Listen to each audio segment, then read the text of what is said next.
New tonight, in this digital age, broadband internet has become an essential aspect of everyday life.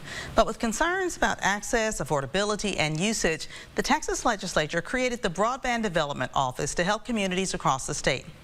KLTV's Christine Guevara reports East Texans were able to share the barriers they face with the group.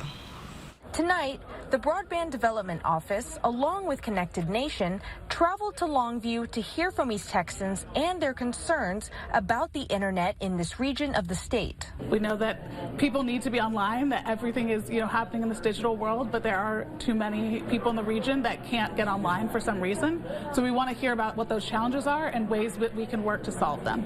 And after hearing that feedback, the goal is to develop the Texas Digital Opportunity Plan, which is really an opportunity for the state to put together a set of programs, a plan for how we're going to address the way people can afford the internet, have the devices to get online, and have the skills to know how to use it. And so this plan will help unlock federal funding to really support communities in that work of getting more people online. One of the barriers mentioned by an East Texan was the lack of internet access in those rural parts of the area.